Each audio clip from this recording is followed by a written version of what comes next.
নমস্কার সকলকে। আজ বৃহস্পতিবার আর এখন বাজে দুপুর 1টা।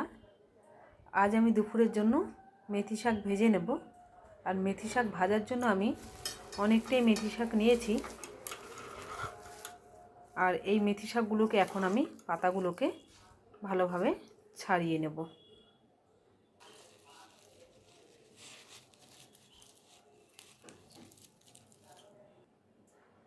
আমি এভাবে কচি কচি পাতাগুলো শুধু নিয়ে নিচ্ছি, ডাঁটাগুলো নিলে ভালো লাগবে না।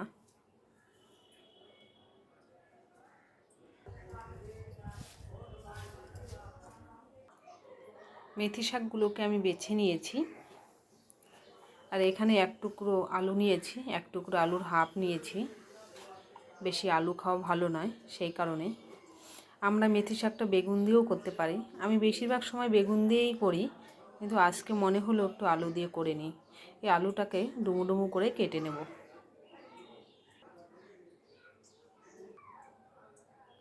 আলু আমি কেটে নিয়েছি।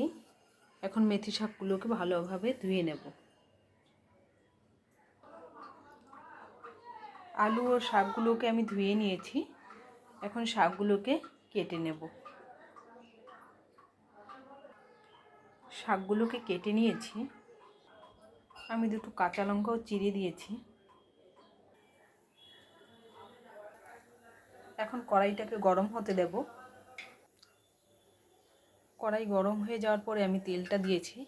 এখন তেলটা গরম হওয়া পর্যন্ত অপেক্ষা করব। তেল গরম হয়ে গেছে। এখন টুকরো করে রাখা আলুগুলোকে আমি ভেজে নেব।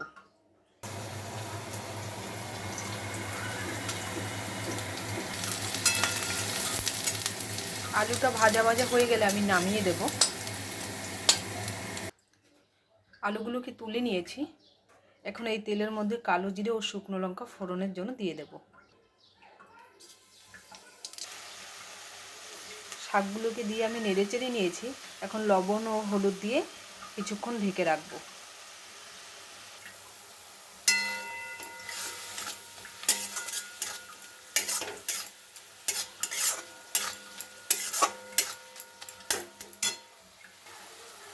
এখন ঢেকে 2 মিনিটের জন্য রেখে দেব।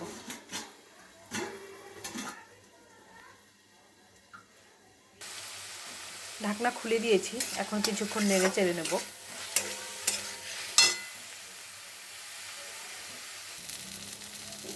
মেথি শাক হয়ে গেছে। এখন ভাজা আলুগুলো দিয়ে নামিয়ে নেব। মেথি শাক বেশি ভাজতে হয় না, কারণ বেশি ভাজা ভাজা করলে খেতে একদমই ভালো লাগবে না। এই সবুজ অবস্থায় নামিয়ে দিতে হবে। আমি এখন নামিয়ে নেব।